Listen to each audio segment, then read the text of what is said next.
What's my definition of being a man? Wow. Okay. Wow. That's a big question. If I was to think about that for each man, I think that it's a very personal thing for each man. I think you have to find the parameters of how you inhabit the world in a meaningful way and make those parameters that are inside you, you know, you have to have an awareness of what they are, and you have to find a place for them in the world. Role modelling is, I think, a critical part, specifically for being a good dad. You know, obviously you want your kids to look up to you, so it's important you're role modelling the right behaviours, and that's in all aspects of life. You know, work life, home life, you know, what you do in your own free time, what you do around the house, how you behave. Because at the end of the day, kids are smarter than you think. So everything you do, they're going to notice. So I think role modelling is a huge part of not so much the you know, being a good family man factor, but more so being a good dad, which is part of being a good man, is being a good role model. And I think that's in all aspects of life. I think something my father didn't pass on to me was being able to be more in touch and honest about my emotions. So I really concentrate on that a lot with my daughter, and I think that's really important. And something I'm passionate about and passing on to other men is just being open and talking more, and being okay that you're actually not okay at times. There's no need to put on this, you know, brave, tough bravado, because, you know, the figures of suicide, you know, don't back up that is something that works, you know, and it certainly doesn't work in a modern workplace where I'm working now. Actually being emotionally intelligent is one of the most sought after, you know, traits that they look for when they employ people. So, yeah, I think it's taking the good from how we were brought up and obviously being able to adapt to change to living in a more modern world where none of those things that defined a man 50 years ago actually define a man today. You know, what's acceptable now for each man, I think, is incredibly diverse. For me growing up, you know, it was very, very traditional. So, you know, men look this way and they behave this way, and there were good things and bad things about that. And the bad things were that if you didn't look like this and you couldn't behave like this, then there was no place for you. And I think that's changed hugely, because, you know, people are a lot more accepting about men's roles. But I think also that's a bit of a double-edged sword, because then lots of men actually don't know how to get in touch with who they are and find a sense of peace with that, and then have a sense of purpose about that part of themselves, and then bring that to life. If we look at social media and we look at most of the people that get attention now, it's very toxic masculinity, which is kind of like, you know, all based on ego and tattoos and looks and stuff like that. And I think, you know, that's a bad type of masculinity.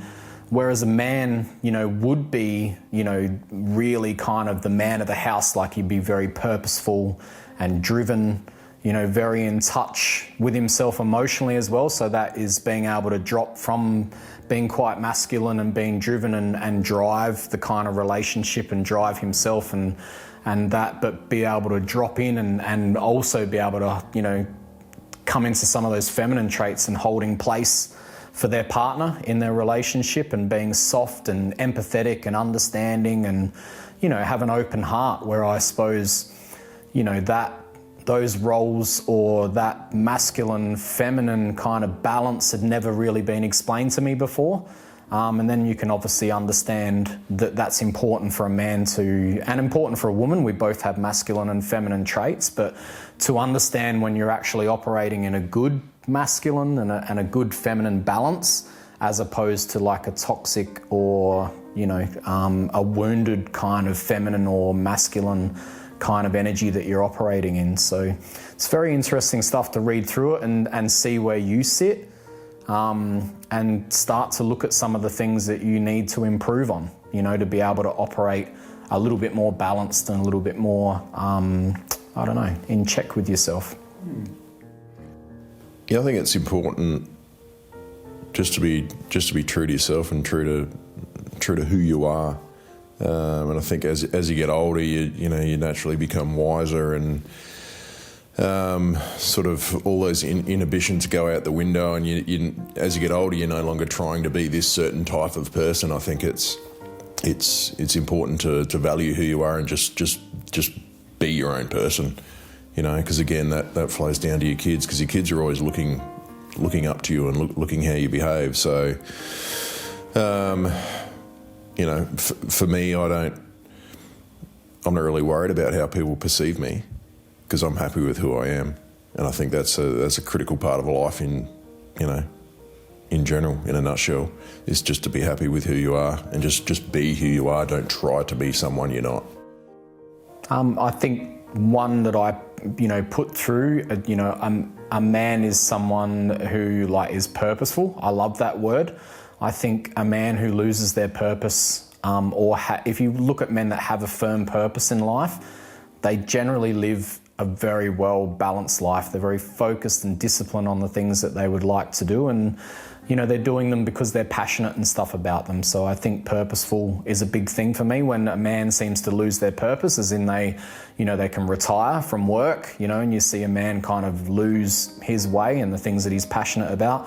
If we lose a relationship, or if we have something negative happen, as in we lose our job, or we find ourselves a bit lost and we lack that purpose, you can see that, that actually affects a man really quite deeply. So I think being purposeful would be, and being clear on your purpose in life and finding what that is and the things that you're passionate about and the things that bring you joy would probably be, the one thing that I would get men to try and find, because there's no greater joy than getting up each day and having a firm purpose and doing the things that, you're passionate about that actually bring you some kind of joy. Probably the ability to reflect. That's a really, really strong thing for me, and that is that the world by its nature will elicit strong responses from people. I think if you're able to reflect on what that means for you and what parts of you are being,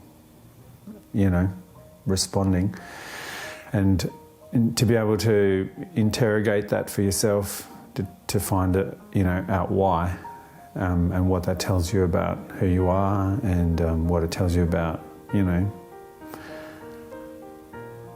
how you want to act. I think it'd just come back to just being a good human, being a good member of society, somehow contributing back to society and the community, whether you find a different way to role model, or a different way to help people, or something like that. Obviously there's a million different ways you could do that. But again, it comes back to not necessarily, like I said before, being selfless, not being selfish, giving back to either your loved ones or society or the community. I think that's important to be a good man, is to always be giving something back, whether that be your family or the broader community. Find a way to help people out, to give something back. I think that's important. It's easy to be selfish. It's easy to just think about yourself and do what you want. It's not always easy to find time to do things for other people, or, things like that. So I think that's important. Yeah, I do think you have to have values, and I do think those values, you need to be clear about what they are. And at different points in your life, it's important to go back and see whether the person you are and how you're living your life is conducive, or which things are going to have to change. I thought I was this person, but I'm not. I'm actually this person. Or, you know, have I gone too far away from what I think is the right thing? And those things are hard to maintain on your own. I think it's good to have friends or a good partner or people to tap you on the shoulder and say, hey, you know, what's going on? Is this what it's really all about for you? Or, you know, I've seen you do this and this and this. Are you okay? You've said this, but you're doing this. I'm your mate. What's going on? I just think if any men are out there and they're unhappy with their current situation, I think the biggest thing for me was to get away from blaming like other people, which we tend to do. It's always someone else's fault. I think my biggest turnaround in my life was to just take complete ownership over all that and start to look at the areas where I wasn't showing up, the places where I wasn't being me, where I was trying to be more. Things, you know, that I wasn't being and didn't have very high integrity in certain areas had to change. And once I started showing up better for myself and actually just picking bits and pieces out of my life and taking ownership and looking at ways of changing them, as in personal development, reading books, changing my circle of friends, hanging around other people that did display those kind of characteristics which I was poor in.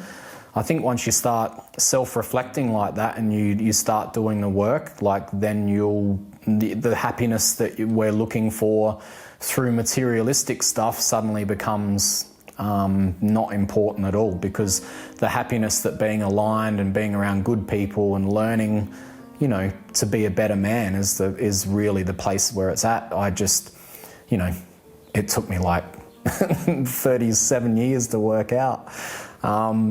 So I just want to say to men, it just, you know, we only learn through pain. Unfortunately, we get to a point in our life where it's like, hey, this isn't working for me. Like, I'm not happy. Just try to see that as, you know, and take ownership over that as your life as the result of the choices that you made.